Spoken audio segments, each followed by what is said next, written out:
Welcome to the Being Known podcast with my friend, Dr. Curt Thompson. And my friend, Pepper Sweeney. We are here to discover and explore what it means to be truly known. Hello, Curt. Dr. Pepper. I'm sure that's the first time you've heard that. Never heard that one before. Oh. Yeah. Unfortunately, Goodness. I don't have the MD behind my name. There's only one of those in the building right now. And, Dr. Pepper, stick MD. stick around for 5 minutes, and he'll let you know. Oh my gosh! Okay, it's not very common. It's not very often that you are. You are funny a lot, but it's not very common that you laugh that loud at your own humor. Okay, I'm loving this moment.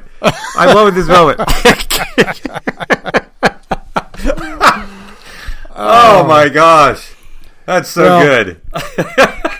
We are grateful to the most beautiful listeners in the world who are all joining us here today as we are jumping into episode 3.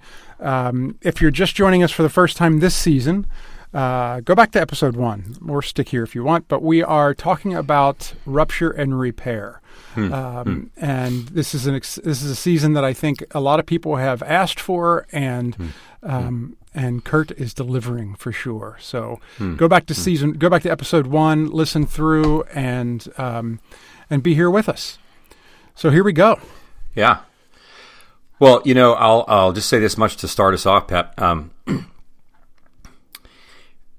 We have in our practice, we've launched a new initiative in which we are training people over a 10-month period of time. And we're training people to lead confessional communities. Our listeners have, if you've been with us for any period of time, you're perhaps familiar with that notion of confessional communities. We've talked about it quite a bit. Yeah. If you're new to us, there's plenty of opportunity to go back and find out more about these groups that we run in our practice, and that at the Center for Being Known that we offer these as lay-led opportunities. But we just, as you and I are recording these days, we've started this initiative on the first kind of 2.5 day intensive that begins with these 24 folks who have kind of saddled up and are riding hard, and they're working really, really hard. And one of the things that has come out of even this particular time, given that you and I and Amy are talking about this notion, rupture and repair, our attention has been, kind of attuned to this notion. Sure. We're thinking a lot about it, talking a lot about it. And so even in these trainings, we come to find out that, ruptures, even the most, even the slightest ones, like they happen so frequently. Yeah. They happen all the time. Like somebody cuts you off in traffic. Yeah. And they're not, I don't know if you've had the experience. Somebody cuts you off in traffic, or they like you're in their blind spot. They Right. move in, and they recognize that they are like kind of, they've not been paying attention. Right. And you're kind of like upset, or I'm upset. Right. Like this happened to me Right. just a few weeks ago, where somebody was in my blind spot, and I moved into a lane. I was moving into a lane, and they beat the horn, and like you feel embarrassed. You're like, I wasn't paying attention to all the kinds of things. But if you're the one who's like, moving into the wrong lane, like I was, your embarrassment has, like, I don't even want to look at the other driver. I don't want to look at him because I'm so embarrassed. But like if you gather up the courage when they go by to just like wave to them, and it's just like just say you're sorry, like my bad, or whatever. And if somebody does that, to me, and then they, like, in their rearview mirror or something, they just say, I'm so sorry, whatever. Right. Like, it's striking how quickly the rupture is repaired. It's incredible. I mean, I feel this. It's such a great example. I mean, the amount of times where both ways, where either I've inadvertently cut somebody off, or they've cut me off, and you get that, and it just, like, the air's just let out of the balloon, like, immediately. Yeah. And so one of the things that this brings to mind is that, like, it happens so commonly, and often it happens quite accidentally. And we'll get to this when we talk about the different forms of rupture that take place. But it's an example of how, when we use this phrase rupture and repair, it's easy for us to think that the whole notion of rupture at all somehow is automatically wrong, bad, out of sorts, like ruptures somehow like shouldn't ever happen. And it's easy for us, especially we Jesus followers, when we think about the biblical narrative, we tend to think that, rupture happened, theologically. We look at, Genesis 3 and Adam and Eve and the whole kind of eating the fruit of the tree of the knowledge of good and evil and so forth. And we might miss the fact that rupture and repair is actually grounded in the creation narrative itself. And then it extends throughout the biblical narrative. And so we have to be aware that as it turns out, we have to understand rupture and repair in light of what we might call the pre and post Eden setting. That it's the notion of rupture and its repair has been part of God's intention, part of God's work from the very beginning. The first thing that we see is that in Genesis chapter 2, verse 18, like this notion of when God looks at the man who's been doing his work of naming animals and so forth, and this says, it's not good for the man to be alone. I will make for him a helper. I will make for the human a helper. And so he caused the human to fall into a great sleep, and he took a rib. Like it's general surgery, right? It's anesthesia and then general surgery. Like God could have just said, hey, I'm going to take of the human, and I'm going to fashion another human out of the same mud that I made this human out of. Like nobody gets hurt. There's no like recovery from the wound. There's none of that. You're like, what's up with that? In this sense that this is the first wound. This is the first rupture.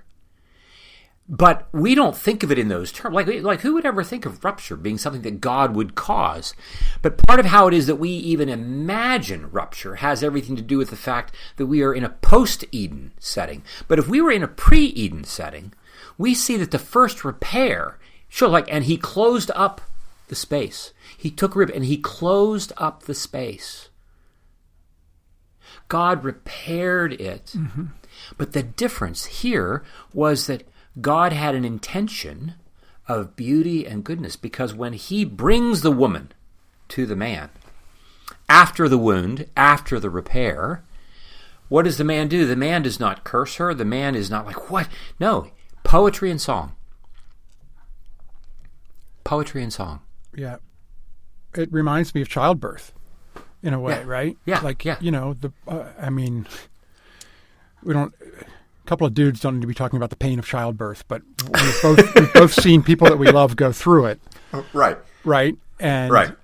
And just, it's it's a lot. And the beauty and goodness that comes out of that it's like my wife, it's almost immediate when she was holding the child after 26 hours, the first child we had, of labor that was just excruciating.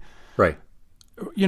I can't speak for her and say it was forgotten, but in that moment, the goodness and beauty that she had in her hands and her laid on her body certainly felt like it was erasing a lot of the wound.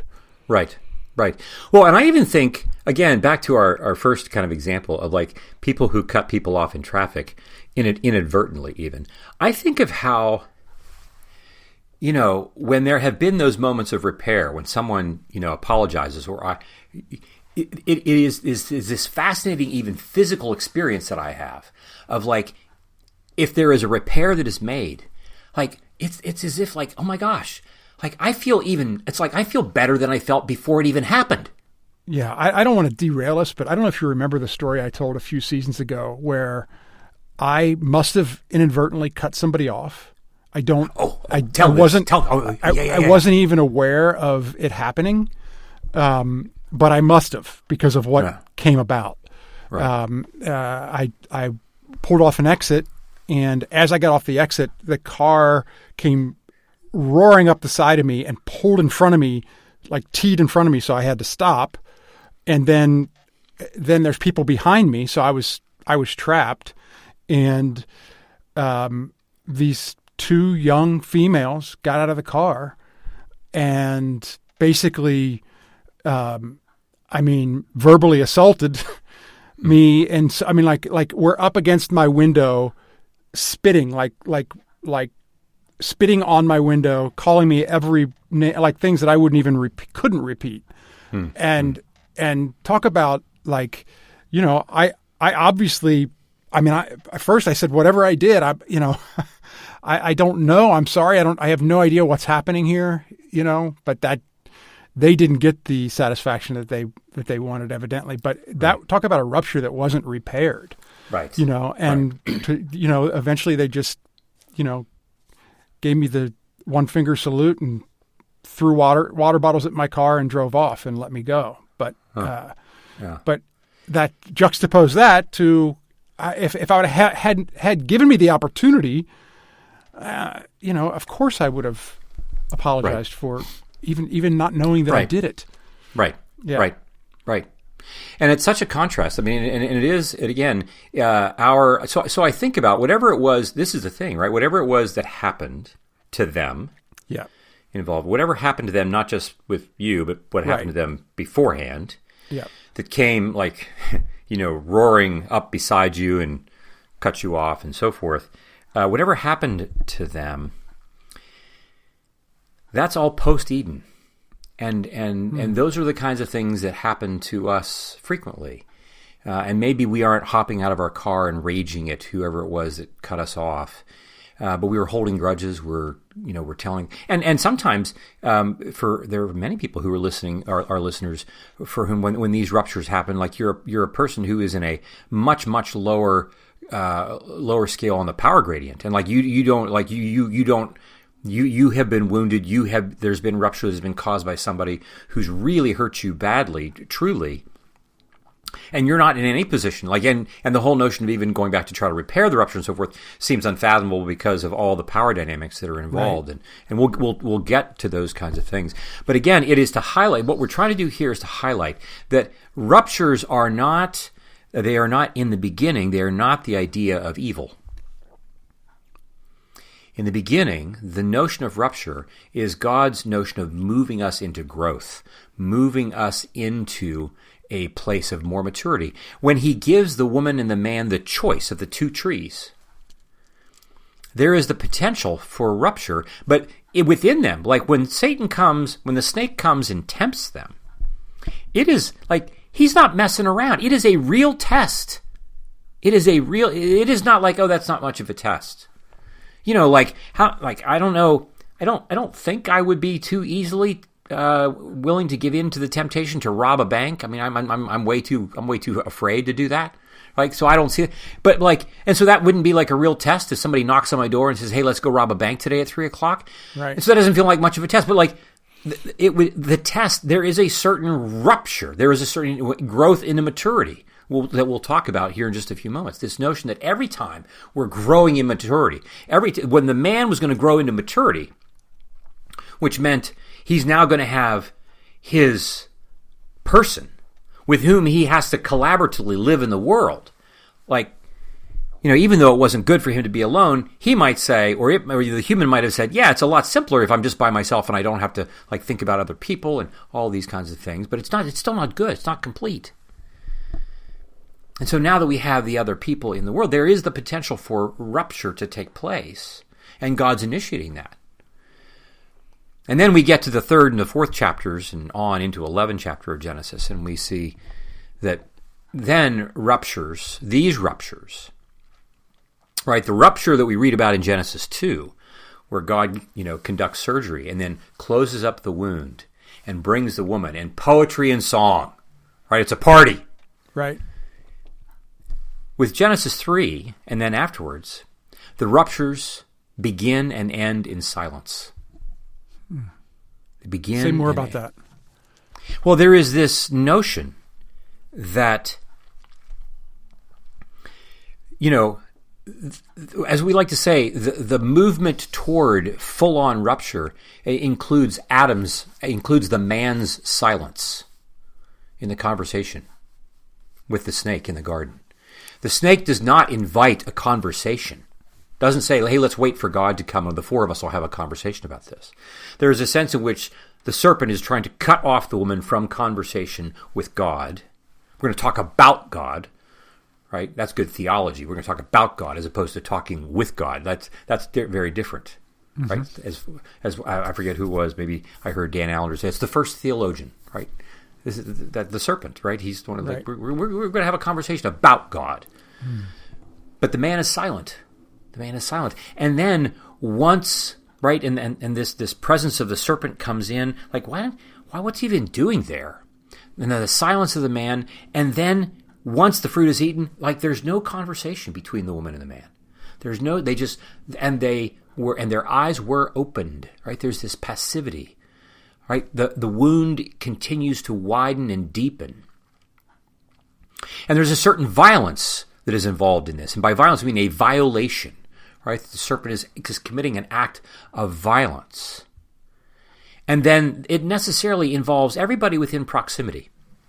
Because as we see one chapter later with Cain and Abel, right? We've got what we might call sibling rivalry, but as we've said on this podcast perhaps before, that sibling rivalry is primarily not about siblings, it's about parents. As we would see later with Jacob and Esau.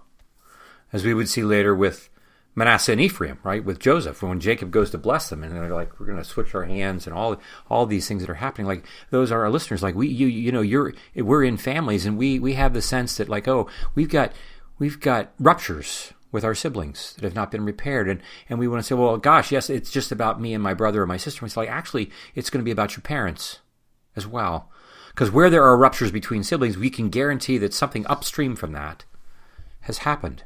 And so these ruptures necessarily involve all within proximity to them. Adam and Eve, Cain and Abel. And we like to say that even that ruptures, we like to say they follow the rules of complex systems and quantum mechanics. Like, oh, come on. Like, what's this got to do? Why are we talking about this? Well, when we've explored the nature of the mind in previous seasons, and we've talked about how the mind is a complex system, that unlike Newtonian physics, where you get an input of one gives us an output of one, everything is pretty, once we know things, it's pretty predictable. Like those little gadgets that sit on your desk with a triangle with steel balls that are hanging from them. The steel balls have 5 balls that just back and forth, one ball in, one ball out, and so forth. But quantum mechanics are more like a very small input can lead to a large output. It's more like a nuclear reaction. And what this can mean is that, you can have a small moment of you're doing something, the nature of which you don't even know on the highway, and the next thing you know, you've got like you're in a Tarantino film, right? Like one small thing, and just the road rage. Yeah, the second example of that, and is I had my daughters in the car with me. I don't know if I ever told you this story. I had my daughters in the car with me, and we were pulling off of a long freeway exit, and at some point it splits into lanes. People are going to be turning right, and people are turning left, and the guy in front of me was kind of riding right down the middle. And I went like people can't. I have to say it because this is a audio medium mostly. Yes. But I put my hands up and kind of like pick a lane, right? It kind of signals, what do you, and so then I pulled up and the light was red and I stopped. I'd forgotten all about it. Next thing I know, he's at my window, pounding on my window, telling me he's going to beat me up in front of my daughters, and. And I'm just, again, like, what happened to you, buddy? How could we have gone from me putting my hands up in the air, asking, like wondering what's happening, to you wanting to hit me in the face? just is crazy. Right. Yeah. Anyway. Right. Yeah, and so we then see this notion of how generationally this takes place, and again, this is all this biblical notion, right? This downstream, and I love. Yep.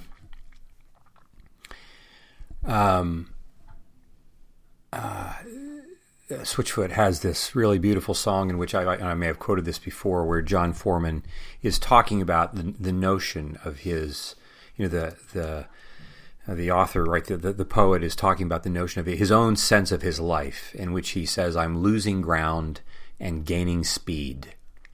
And that phrase, man, that phrase has captivated me since the first time I heard it.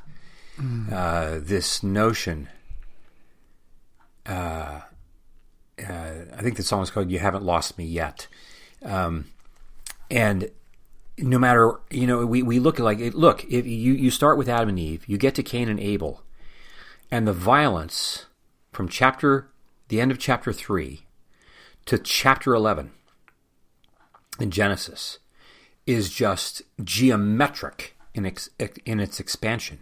Right. Downstream generationally from the very first parents.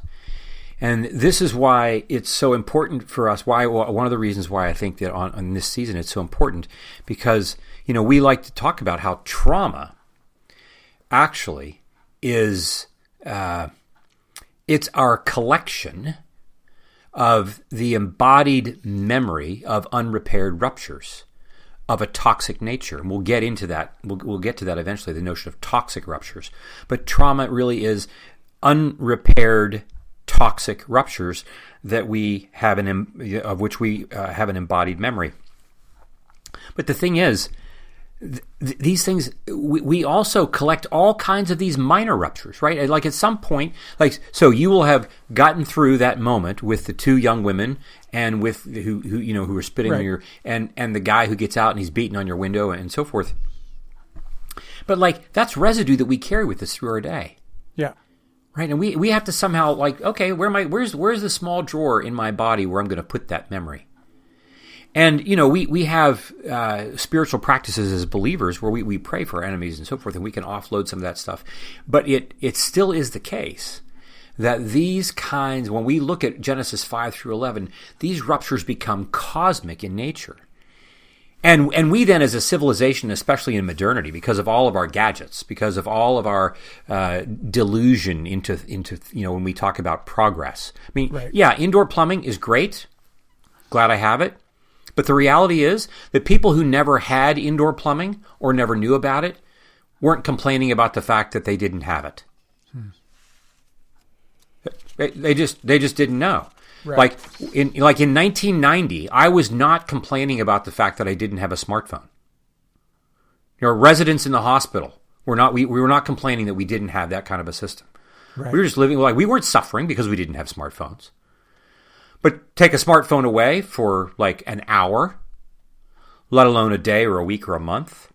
I just read about a church who agreed for a 28-day fast from smartphone use, like screens, so forth.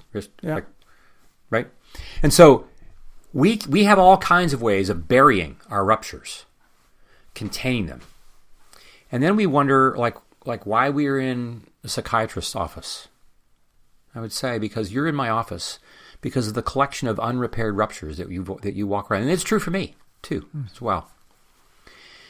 And then we get to, what does God do about this? When we look at when God comes to Abraham, then in Genesis chapter 12, remember that what we're talking about here is this biblical framework for rupture and repair. That's what we're doing here today. We're really talking about a biblical framework for rupture and repair. When he comes to Abram in Genesis chapter 12, he's going, I'm going to pick this person. You wonder of all the people that he could have picked. And one of the things that if you pay attention closely, you'll notice that Abraham, Isaac, and Jacob all had wives. Abraham and Isaac, the wives of their choice. Jacob, the second wife, his wife of his choice, Rachel. All three of their wives were barren. You talk about rupture. You talk about cultural rupture. Yeah. I know many of our listeners would know what it means to long to have a child and be unable to do so. Yeah. And it's an excruciatingly painful and silent suffering that only people in their closest circles would know about. And we are in our age. We look back at the biblical narrative and the multiple stories, right, of Hannah and Samuel, of Elizabeth and John the Baptist. So we look at these stories and they were barren, and we're like, yeah, that must have been hard, and we just go right past that. And we have so little idea about how much neurobiological shame and grief is attached. It's a rupture. It's not the way it's supposed to be. My body, if I'm a female and I'm married, I want to have, I was made to bring life into the world, and I can't do the very thing, my all the things. And like you were saying earlier, we don't, what are dudes talking about? But right. The husbands, the would-be fathers also suffer with this. Sure. It's a rupture that is silent. And this is who God chooses. God chose Abraham. Yeah, and is it not possible that part of why God chose Abraham in particular is because his wife was barren? That Sarah, in many respects, is the linchpin. That Rebecca is the linchpin. As much as we talk about the patriarchs, these women are linchpins. Mm-hmm. These women are significant because of the ruptures. God's coming to repair a rupture. And then God says in chapter 17 to Abraham, because now Abraham, he chooses Abraham, and Abraham himself just enters into all kinds of ruptures, right? He's throwing his wife under the bus, right? He's going to give Sarah over to Pharaoh. All these things that are happening, these ruptures are taking place.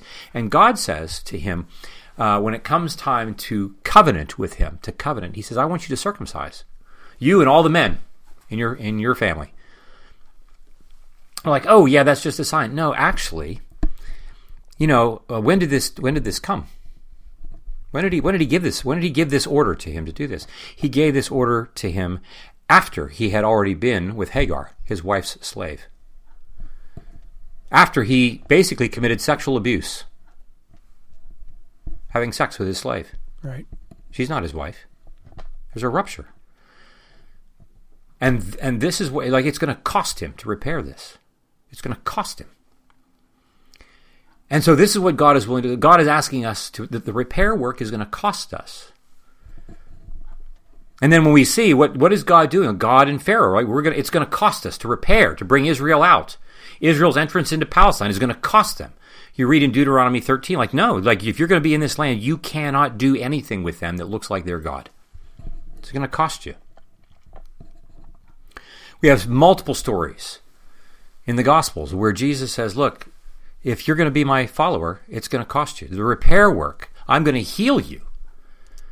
But the healing was then going to demand things of you, right? He heals the leper, and then he says, now you need to go to the priest, don't say anything to anybody, and you need to come up with the 2 unblemished lambs.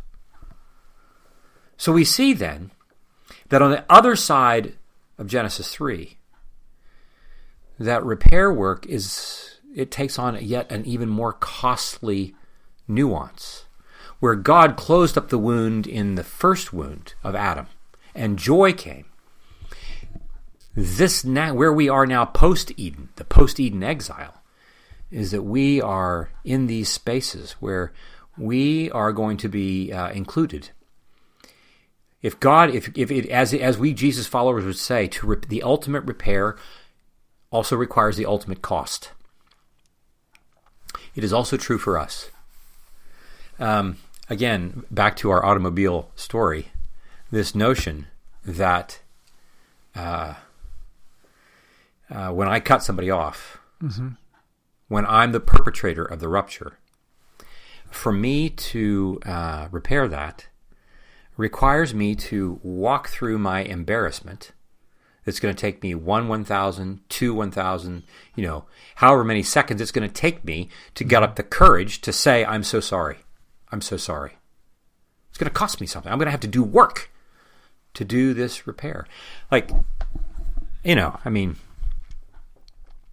I think about the time. I mean, I think about my kids. I think about confessional communities in which, like, I have said something or done something, even in the confessional community, that has hurt somebody's feelings.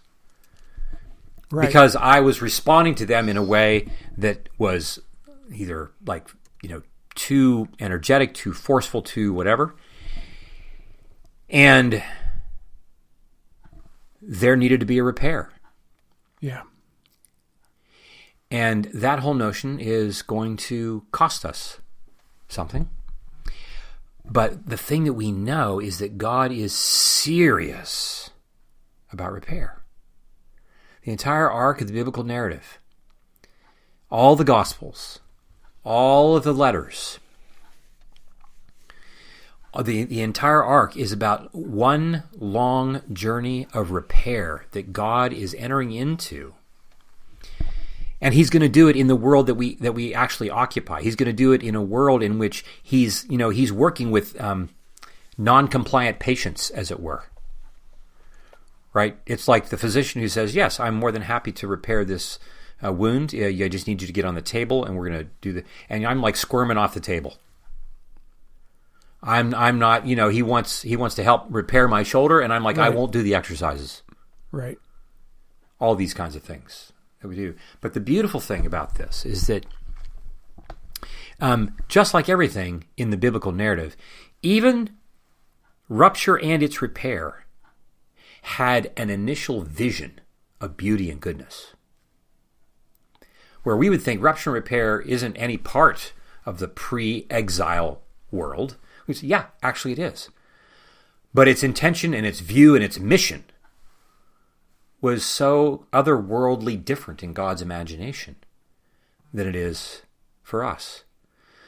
Moses said, an eye for an eye and a tooth for a tooth. But I say, love your enemies and do good to those who persecute you. Pray for your enemies.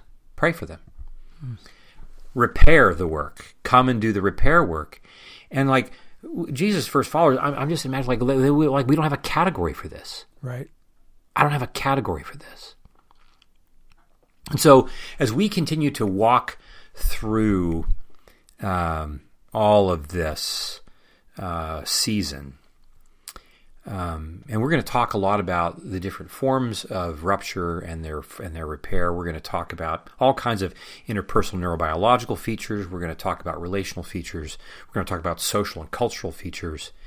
But it is important to know that we do so against the backdrop of a biblical narrative that right from the get-go tells us that, like, God is not afraid of ruptures. God often initiates ruptures from that from his perspective are always intended for beauty and goodness. My imagination, unfortunately, is so fraught with enough unrepaired ruptures, however, that it's hard for me to imagine that's what God's actually up to, because the only model that I have about ruptures is that they're all bad. Right. But I think about the ruptures, and I think that we the three of us on our opening time, we talked about these minor ones that the three of us have had, mm-hmm. and that when we move quickly to repair them, the most minor things, we are tuned to them. Again, this is the thing. God wants us to be in the business of repairing them. And yes. I just want to say that that's the second time today that you've mentioned the word attuned, and it's such an important word in I think in all the subjects that we talked about in the podcast. I know that when we did a season on beauty, I was so attuned to beauty, and it opened up so many things to me in that time.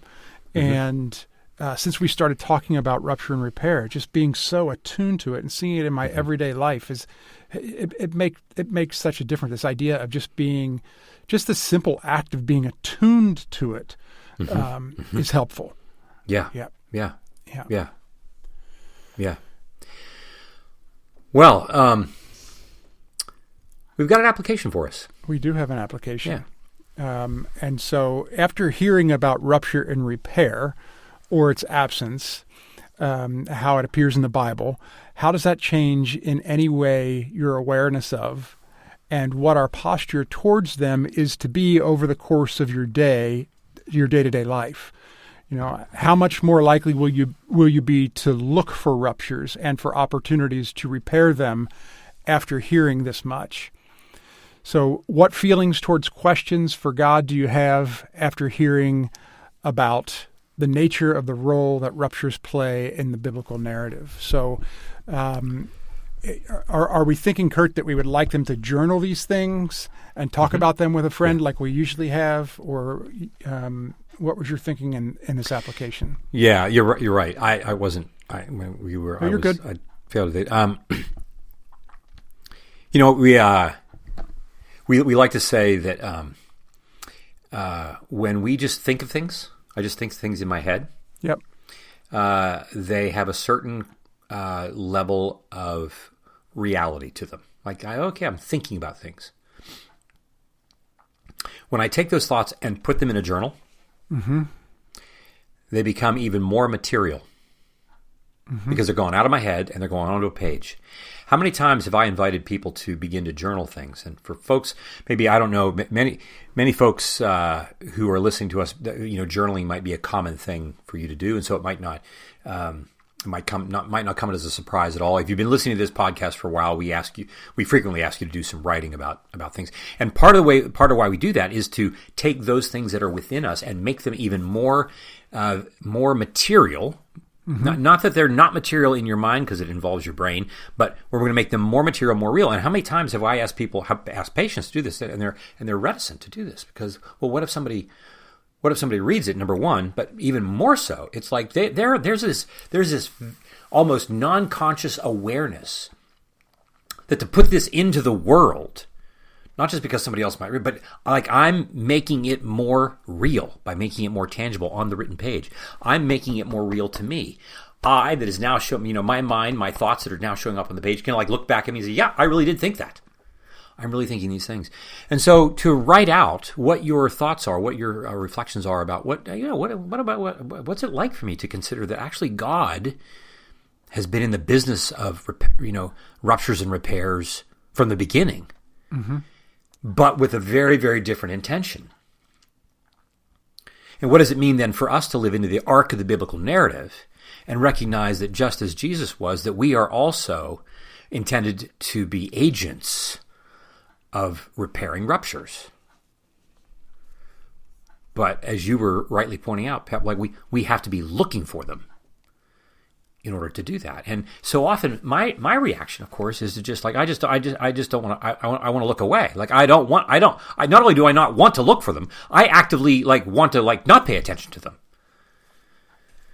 Right. I don't want to look at the driver that I just cut off. Right. But we remember that the story of the story of the prodigal son is one in which the father, when the prodigal son was yet a long way off, the father came out running for him. He wasn't waiting for the son to come groveling all the way to his front door. He came running for him. God came running for us in Jesus. He came looking for the rupture to repair. The question, of course, is whether or not we are going to be open and willing, frightened as we may be with fear and trembling, to allow the repair to take place. And this journaling work give us an idea to let it reflect and meditate on that as we get ready to head into our next conversation about what ruptures look like and the repair looks like from an interpersonal neurobiology standpoint. Yeah, looking forward to that next week, Curt. Thank you. Thank you for today. It's always great to be with you. Right on. And if you folks are watching on YouTube, stick around because Amy Chella, I'm going to be letting her back in now that I have that power. So stick around for that. I may or may not let her back in as we've I love you, Curt. I love you, man.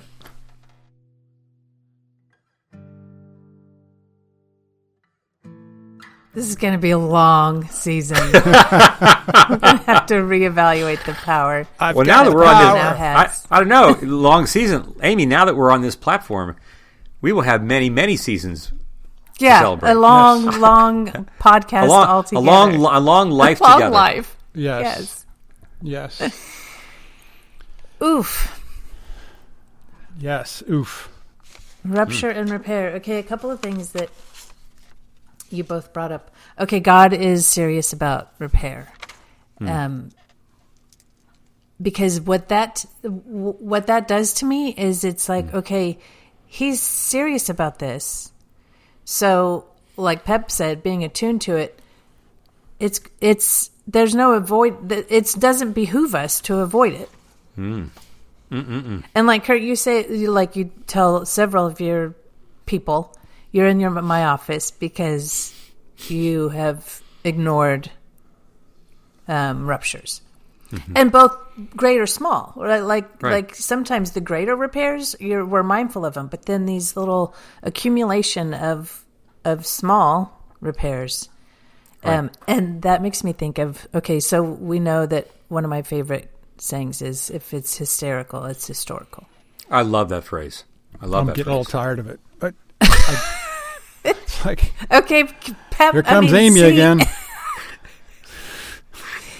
Okay, I want to know why you love it. It's like your favorite piece of music that you're just like, oh my God, I know. I'll listen to it again in 4 years. No. Yeah. No. I love it because it is so easy for us. I just think about, I'm in my office with it's so easy for us to, we're with someone who's having some kind of emotional response in some way, shape, or form. And we somehow think this is some abstractly different thing. Like they just have this emotional problem. We got to get them to fix this problem, as if somehow it's completely disconnected from a real event or set of events that have happened in their life. Yeah. So you were saying? Well, and the word hysterical, I wish we could rewrite it, because the word hysterical is usually not used as a kind thing or a positive thing. But what I love about it is that if I'm having a big reaction, then I'm like, there's probably more to this than... Right. But then if we do the things, that you're talking about, that we do, that we push these things down, what did you say? Because you buried them. We buried these ruptures and repairs. Then we show up at Pepper's window. Right. Because... Right. That is a hysterical response. Right. And it's like, wow, there's something more to that, because what this is not about me going like, which lane are you in, bud? Like, pick a lane. Right. Yeah. Well, and to highlight too, I mean, I just for us to remember, when we say bury, I really want to highlight this for our listeners who themselves have truly been victims of ruptures in situations in which they really don't, like they are on the bottom end of the power gradient.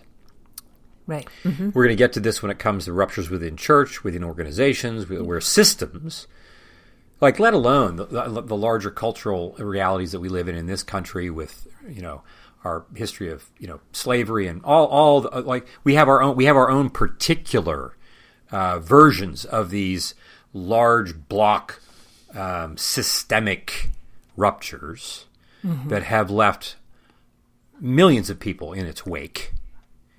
And in which, like I'm not, in other words, when the rupture happens, I'm not just burying it because I'm not willing to I'm not willing to repair it. Like I things are so bad that like I don't have the capacity, it's not possible for me to do the repair work because of where I land in this particular power gradient scheme, if that makes sense.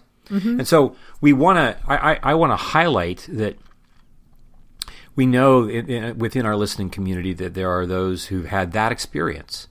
And so we're not saying that everybody's burying this just because they're unwilling to address something. Right. I'm just simply saying that most of the ruptures that we experience in the course of our life are things that we often, though, then do bury. And so even for those people who have been real victims in real time and space, you will have your own story in which, there are other minor ruptures that are taking place that we do bury. And the question is, what are we doing about those kinds of things? And it's challenging because if I have not ever had the experience of someone who has enacted a rupture with me coming to repair that. I don't have the embodied episodic, as my friend Terry Wardle likes to use that word. I love that word. Like I don't have an episode. I don't have a real life experience of knowing what it feels like, literally in my body, for a repair to have taken place. Right. Like, again, I don't mean to keep harping on this, but that when we were at the conference, and we had that little drive in the morning over the conference, and I brought up this thing, like it was not a major thing, but I got to tell you, like by the time we got to the venue and we'd had that conversation, like I was in sixth gear. I was so ready to go for the conference, right? Because because £1 million. Because of where we were, and again, it wasn't even like something horrible or toxic had happened, but my longing to be so connected with the two of you is such that like I don't even tolerate there being like. I don't even like there being sand, like granules of sand in my shoe, let alone a pebble, let alone a rock.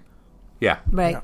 Well, and to think if you had not had that conversation, again, it wasn't a massive rupture. Yeah. But it would have been a different day. Yeah. For all of us. Yeah. Because I would be dedicating energy to managing that, trying to bury that, pretend, and that's energy that's not available to, what we're doing. Right. The only other comment I had with using the driving and like when you're the one that goes into the wrong lane, or I love the traffic, like just the whole thing, because I don't know how much of the world has alleys, but like my carport is in an alley. Yeah. When I leave every day, at least once a day, I cannot see if there are pedestrians without easing out of the out. Like I have to go like I cannot see. So I know if there's someone there, you can see. I'm just easing out. I'm not barreling through. But just that small act will send people, if there's someone there, from zero. I can see it, and I'm like, I'm just go. But it's fascinating. It's like immediate. Right. If you're going to cross the alley, then be prepared to take the risk. Right. I do have to just give me a little room. The alleys are for cars. Otherwise, it would just be a sidewalk. Right. I want to park somewhere else.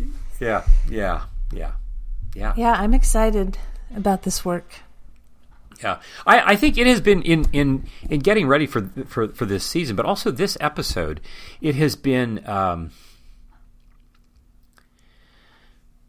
there's a part of me that feels like I've been like awakened to something, like this whole notion that like we are people of the second wound.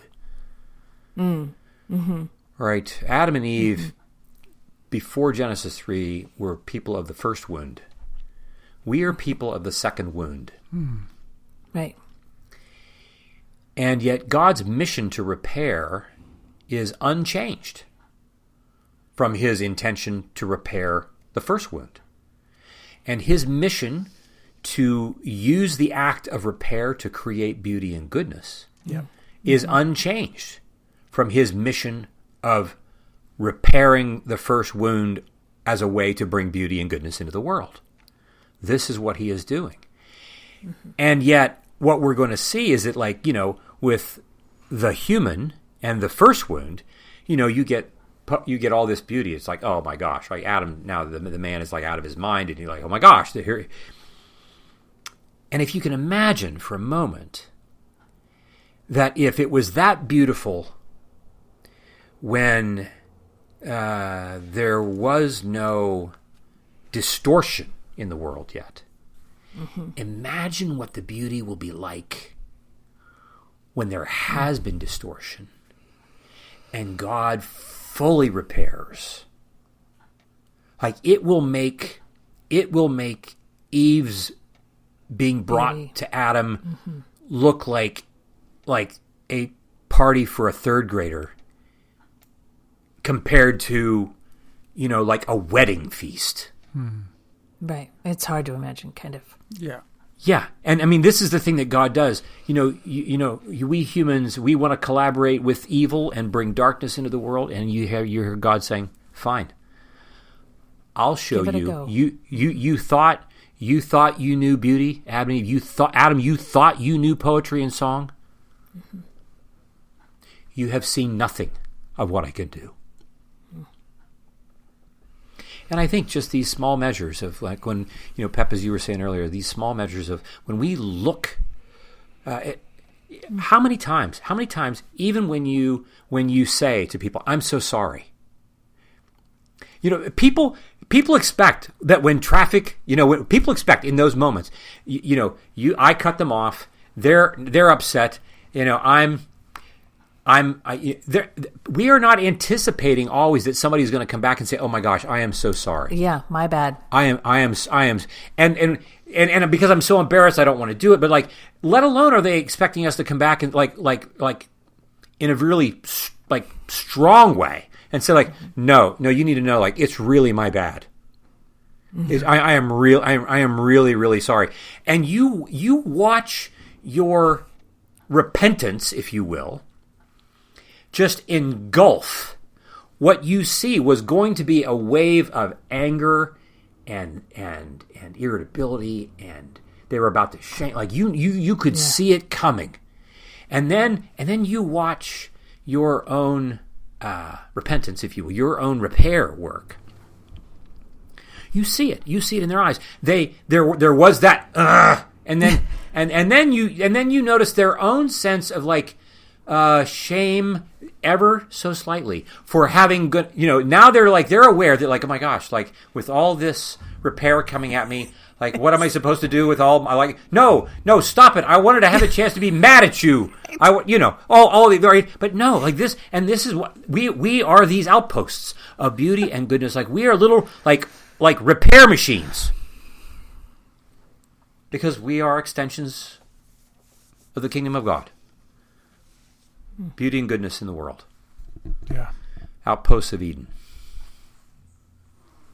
Yeah. All right. And now I see it everywhere. Now you. Oh my gosh. Oh my gosh. It's good. I mean, I don't think. I think I will now. I will be thinking of you every day when you leave your alley.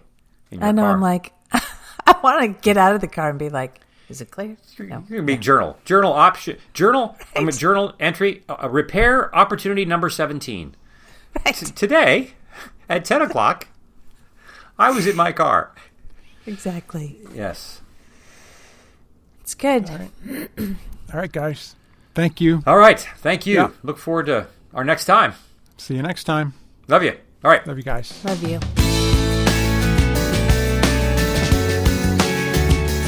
This podcast is produced by Curt Thompson, Pepper Sweeney, and myself, Amy Chella. Audio production and editing is by Keaton Simons. Video production and editing is done by Mark Gould. If you'd like to connect with us, you can find us on social media at BeingKnownPod. If you like this podcast, tell a friend. If you love this podcast, tell everyone you know. And please like, rate, and review wherever you listen. Be well, be known.